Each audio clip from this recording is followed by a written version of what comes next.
in shape 145. In shape. You know what I mean? So this is different from a Crawford coming up to 168, but we know his walk around weight is probably 170, 180. Gervonta Tank Davis' only shortcoming, pun intended, is his height. He's 5'5" with a 67-inch arm reach. But as you can see here, he's working on his versatility. Reports have surfaced that Terence Crawford recently paid a visit to Gervonta Tank Davis ahead of Tank's highly anticipated fight against Jake Paul. The meeting wasn't just casual. Insiders claim Crawford offered Tank valuable advice on training methods, mental approach, and high-level strategy. Both men, known for their technical brilliance and sharp fight IQ, were seen exchanging techniques and philosophies on ring control, timing, and adaptability. Crawford, widely regarded as one of the most complete fighters in modern boxing, expressed deep admiration for Davis's talent and discipline. Gervonta Davis speaking about you. Is that ever a possible fight? Yeah, if he want to dare to be great, he can be like all the other fighters that moving up 2 weight classes, and, you know, daring to be great. You would fight him. Man, tell him to come up there. He got to come to win 54. He said I got a glass chin, so tell him to come and touch it. Wow. Gervonta said you got a glass. He said I got a glass chin. Tell him to come and touch it. At 147? At 147. I'll make 147 Ooh, see, oh, man. You're going to have a pre-count. Then what the people going to say? Oh, he's beating up on little guys. Observers have noticed that Gervonta Davis appears to be borrowing elements from Terence Crawford's playbook, a strategic evolution that has boxing analysts buzzing. Crawford's preparation for Canelo Alvarez showcased his mastery of stance switches, balance control, and unpredictable rhythm, and now, Tank seems to be embracing those same principles. Recent footage from Davis's training camp shows him experimenting with stance changes mid-combination, pivoting out of danger, and using lateral movement in ways fans haven't seen before. It's clear that Davis is no longer relying solely on power, he's adding layers of finesse and deception to his already lethal arsenal. Experts suggest he's not just inspired by Crawford, but also taking cues from Jaron Boots Ennis, another fighter known for switching stances effortlessly. Right. This is scary. Gervonta Tank Davis is working on his versatility. We already know he has that ultimate equalizer, that special God-gifted one-punch knockout power. But he also can box. Gervonta Tank Davis, he's very durable, has a chin, never seen him visibly hurt. Gervonta Tank Davis also has great footwork, and foot placement. And here you see Gervonta Tank Davis' only shortcoming, pun intended, is his height. He's 5'5" with a 67-inch arm reach. But as you can see here, he's working on his versatility. He's now working on fighting orthodox. He's naturally a southpaw. Now he's working on fighting orthodox. Great switch hitters, no Diddy, in the sport of boxing. Renowned boxing commentator Showbiz the Adult voiced an important warning regarding the upcoming fight. He stated that the Tank vs. Jake showdown must deliver genuine action, because if it looks like a glorified sparring session, both fighters' reputations could be permanently damaged. According to Showbiz, the worst thing that could happen is for the fight to appear staged or safe. Fans expect fireworks, and anything less could destroy public trust. If they treat this like a practice match, he said, they're done. The audience won't forgive that. Both Tank and Jake carry massive fan bases that thrive on excitement. The fight can't afford to be dull, it has to bring real energy, emotion, and consequence. Career ending. It could be career ending. Jake Paul can end his whole shit. That's the black. Tank can end Jake Paul's whole shit. And if that fight is meh, and it's just a sparring session that's tit for tat, their shit's over. Because people gonna be pissed that it's exactly what they expected it to be. They can't do that. If they do, their career's ruined. Jake Paul's career's ruined, and Tank. If they make it meh and just touch, both their brands suck. That's the black two sugars. You mess around and that bell ring, and you see little Tank, and you see Big Jake, and he's throwing a jab, and little Tank making a miss, and bam, and y'all gonna be like, whoa, say I'm lying. Y'all know what? Yes, say I'm lying. Please say I'm lying. But y'all gonna be right there, cheering, because you ain't never seen nothing that damn bizarre. Even De La Hoya versus Shaq had headgear, and Shaq ain't a boxer. That right there, fireworks. Because you're going to be holding your breath, especially Tank fans. I'm going to be like, don't hit Tank. You're going to see Tank little ass legs. You're going to and big ass Jake, big legs, and big ass head. Bam, bam. Watch. Y'all talk all that shit now because y'all love talking shit. Y'all love hating on things until you see it. Like women back in the 90s. I remember my sisters back in the 90s. You ain't that cute. You ain't, but all on your shit. That's what y'all do. Y'all talk shit, but y'all the first ones there. Veteran boxer Keith Thurman weighed in with a powerful observation about Gervonta Davis's critics. He pointed out the irony that the same people who constantly bash Tank are also the first ones to stream or attend his fights. They say they don't like him, Thurman said, but they never miss his fights. That's not hate, that's hidden admiration. Thurman believes this phenomenon reveals how Tank has captured the attention of fans worldwide, even those who root against him. Every time his critics tweet, post, or comment negatively, they're still contributing to his fame. Hate sells, Thurman added. And Tank knows how to turn that attention into momentum. If you're really not happy with Tank, first off, don't watch Tank. Don't do it. You know what I'm saying? You support it, then what you doing? You can't not support and support at the same time, right? So if you're a boxing purist, then this fight with Roach is really more for you. It's going to be more up your alley, you know?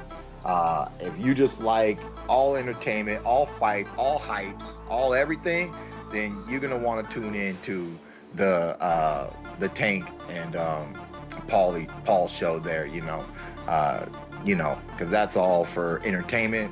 What does it say? For entertainment purposes only, right? It's just say like somewhere in the small print of the promotion. For entertainment, don't do this at home, kids. You know, so fine. Disclaimer. Yeah, disclaimer. For entertainment purposes only, you know. So, you know, it's money-making purposes only. You know, it is what it is. When Claressa Shields suggested that the only fight that truly makes sense for Gervonta Davis is a matchup with Shakur Stevenson, it struck a nerve. Tank responded sharply, making it clear he doesn't appreciate being told what to do. His message was cold but direct: fans should stay fans, not managers. That statement reflects a deeper frustration. After Tank's controversial draw against Lamont Roach, a wave of his own supporters turned on him online, calling him overrated. The criticism clearly affected him, not because he doubts himself, but because it came from people who once cheered for him. Now it says that, you know, pretty much the only people that can beat him is Shakur Stevenson, and I don't know who else he said. She thought that at a point in time that Devin Haney could beat him, but now she doesn't believe that. But so really the only fight that there is for Gervonta Davis is Shakur. What a mighty, mighty convenient argument. And Gervonta Davis responded, and basically his response was, "Come on, girl, stop talking about me so much because you're making me feel like I'm special." Right? So he pretty much just, you know, kind of blows it off. But I really think that there's something much deeper going on here, and it is that this, and I said it again, I said it in another video, I'll say it in this one, the Bud Buddies. The Bud Buddies are a crew of boxers that all hang around and worship Terence Bud Crawford. And the main two members of it, besides the people that are actually in Terence Crawford's camp, as fighters are Shakur Stevenson and Claressa Shields, without a doubt. Claressa Shields is a huge backer of Terence and a huge backer of Shakur Stevenson. At the end of the day, the only thing she really cares about is what's in the best interest of Shakur Stevenson. And anything and everything she say is angled that way to get Gervonta Davis to do something that Shakur Stevenson wants him to do, which is really do all the hard work, and then be there for Shakur Stevenson to become a star at the end of it. I'm telling you, man, I believe that to the bottom of my soul, that is the same plan that Terence Crawford ran on Aerospin. Many analysts agree that the Tank versus Jake Paul fight doesn't quite fit into traditional boxing standards. It exists somewhere between sport and spectacle. Unlike most exhibition fights, which feature aging legends like Mayweather, both Tank and Jake are still in their physical primes, active, capable, and hungry. That's what makes this event so unusual. On paper, it's not a legitimate championship fight. But emotionally and financially, it carries the weight of one. Critics argue it's bending the rules of what boxing should be, transforming it into a blend of entertainment, business, and social media marketing. This fight blurs the line between competition and performance. It's like this, with fighters pretty much in their prime.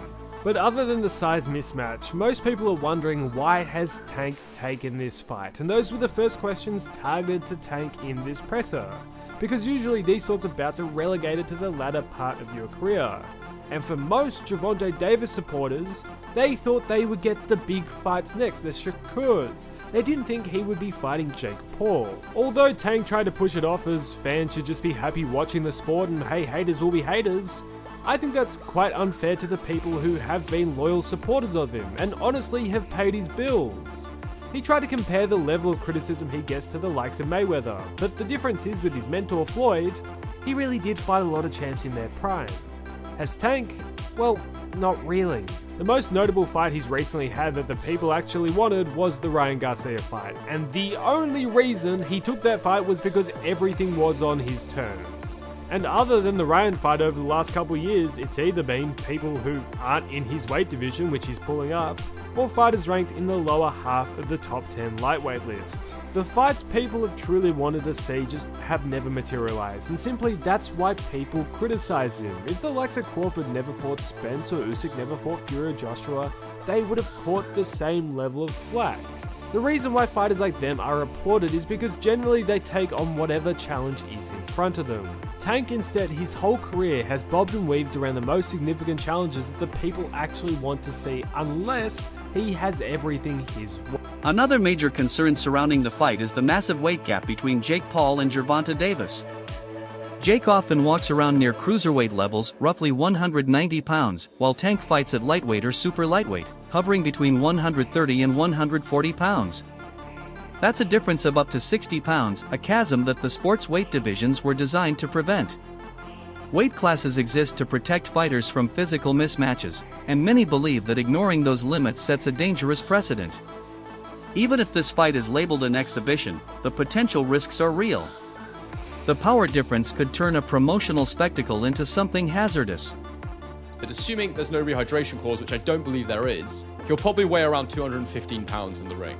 That means there's a sort of a 60 to 70 pound difference between the two men in the ring on fight night, which is absolutely enormous. There are weight classes for a reason in boxing, and this is the sort of thing that is typically not allowed or permitted. And like I said in my intro, it goes to the heart of that key question in boxing, which is how big is too big? It's the reason that the pound for pound list exists, where we kind of imagine if everybody was the same size, who's the best, who's number one? And it's a debate that rages on and on and on. And so when I see a fight like this, I think the hardcore boxing fans, generally speaking, have felt frustrated by it. Yes, because we want Gervonta Davis as part of the actual sport, competing for world titles against the other elite guys in his weight class, but also because if he gets knocked out and loses to Jake Paul, it creates this illusion that Jake Paul's much better than he actually is. And so I guess the question for me is, can Gervonta Davis beat Jake Paul, or will Jake Paul simply be too massive? Can Jake Paul use his size, or will Gervonta Davis simply be too skilled? What's the answer here? And in trying to answer this, I looked to history, and there's one fight that immediately popped out of my mind, and I thought, I wonder what the size difference was there. In fact, it may even be more significant, and it was, and the small guy won. Some of you might be thinking about it right now. It's when David Haye took on the monster, the absolutely ginormous human being, Nikolai Valuev. I think it took place around 2009. So at the time, I was literally a teenager. I didn't have a clue what I was looking at, and I'd fully bought into this David versus Goliath story. But I think it's an excellent example here to draw comparisons between the Gervonta Davis-Jake Paul fight to try and understand whether or not this is a good template and blueprint to try and predict and understand what the size difference might look like in the ring. Now, David Haye was 6'3" and was 217 pounds for the Valuev fight, whereas Valuev was 7 foot tall and weighed 316. The outcome of Jake Paul versus Gervonta Davis could shape the future of boxing itself. This isn't just a battle of skill, it's a clash between two versions of the sport. If Jake Paul wins, it could signal a new era where influencer-driven fights dominate, drawing massive crowds but diluting the purity of boxing. Fans might begin viewing real championship bouts as boring compared to the chaotic, viral nature of celebrity showdowns. The sport could shift toward drama, not discipline. However, if Tank wins decisively, it could re-establish balance, reminding audiences that true boxing mastery still reigns supreme over marketing and hype. Either way, this fight has captured the attention of both hardcore boxing fans and casual viewers who simply crave entertainment. In many ways, the bout reflects modern culture itself, unpredictable, controversial, and fueled by spectacle. Whether people tune in for the sport or for the drama, one thing's certain: everyone will be watching. Purists hate it, the algorithm loves it, and both will watch. It's not just who wins, it's what wins. Will the entertainment value or the ring IQ come out on top? Because if Tank dominates, the meme dies. Jake Paul survives or hits it big, we see new rules are going to be written in real time. Me, you, maybe everyone at some point has been that bigger guy, thinking that I'll just bully him. Jab, slip, liver shot, sent me down real nicely. Size helped until it didn't. All I'm saying is, let's not dismiss something because it looks weird. Many fights get decided by the details. Feet before fists, timing before muscle, discipline before clout. Look, Tank wins if he stays Tank. He's built on patience, traps, explosive counters. That's hell for a tall guy who gets eager. Jake's long jab is the gate, but Tank's head movement is the key. Once he times it, the door's getting open and the furniture is going to get rearranged. Think locksmith versus padlock. Big padlock looks scary until the right tool clicks once. Jake throws that overhand like he's bowling with the shoulder. Effectively. Promoter Eddie Hearn offered one of the strongest takes on the fight. Boxing and entertainment, he said, are two completely different things, and when you mix them, the sport loses its identity. According to Hearn, the Tank vs. Jake fight isn't built on legacy or merit, it's built on attention and money. He warned that if fans start accepting these matches as legitimate, it could erode boxing's foundation. The danger, he said, lies in audiences valuing spectacle over skill. Hearn's warning carries real weight. Having promoted world-class fighters for decades, he's seen how quickly the focus can shift from titles and respect to viral clips and pay-per-view numbers. Once fans can't tell the difference between a real fight and a marketing stunt, he said, the sport's in trouble. Always said that there was a chance that Jake would fight in November. I think, wasn't I the one that broke Jake Paul against Gervonta Davis 6 months ago or something? I knew that they'd agree that deal. I didn't know they were about to announce it then, but I did know that they'd agreed that deal previously. So I don't like it, if I'm honest. I mean, I think we need to really differentiate between boxing and an entertainment concept, and that's what that is. It's a freak show, it's entertainment, it's a lightweight fighting a cruiserweight, you know, with, I don't know, is it bigger gloves and certain minutes per round, I don't know what it is, but, you know, I understand the market and I understand this freak show, shock kind of the world mentality of people potentially tuning in. Is that a step too far? Maybe. I mean, I hated Jake Paul against Mike Tyson, but it did massive numbers. I hate Jake Paul against Gervonta Davis. It'll probably do massive numbers. So that's when you really have to differentiate yourself between, just because you don't like it doesn't mean it isn't going to do good business. Former champion Shawn Porter shared a more personal perspective on Jake Paul's boxing journey. He explained that most fighters who step into the ring with Jake do so for the payday, not the challenge. The money is too good to turn down, but genuine respect from the boxing world remains out of reach for Jake. People admire his business moves, Porter said, but they don't respect his boxing the same way.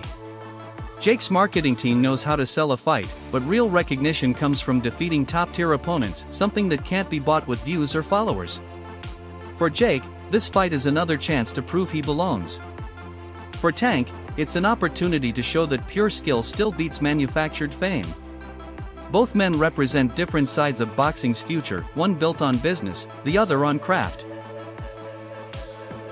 I like when it's all said and done and when you guys go off, they go into the next man.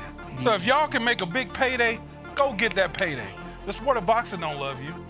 That's the problem with this sport. It's like what Jake Paul did, man, it's crazy, but people getting paid off of it. Yeah. So if he can call any one of y'all out and y'all can get that payday, I say go get it, baby. I'm not mad at it. For me, and I'm not mad at this move at all for Tank Davis, but I think when it comes to boxing fans, there's an essence that comes with this sport, and it's an essence that hasn't been lost, unlike other sports. For an example, with football, we come from the hitting days. Yeah. Can't hit nowadays. You know what I mean? So boxing hasn't lost its essence. You know, they're trying to make it safer and all those sorts of things, but there's still this pureness to boxing that really doesn't exist in sports anymore, but it's still there with boxing. I think that's why people have such a problem with this kind of move from Tank Davis. Is it more the heart? How do you guys feel, man, boxers? Man, like once you hear the numbers, I'm like, they're talking, like I don't know the official one, they're talking about like 100 mil. Oh, damn. They're talking about these insane numbers. Like I'm gonna be like, don't take that. I'm not gonna tell another man not to take that type of check. Especially for something like that, it's not on your official record, it's an exhibition. I'm not gonna lie here and act like I'm not gonna say yes to 100 million or something like that. And that's where today's story ends, with a sport caught between evolution and tradition. The upcoming showdown between Gervonta Davis and Jake Paul is more than a boxing match, it's a mirror reflecting what modern audiences demand from combat sports. Whether it becomes a circus or a classic depends entirely on how both men perform under the lights. One thing's for sure, the entire world will be watching to see if boxing's soul can survive in an era ruled by spectacle.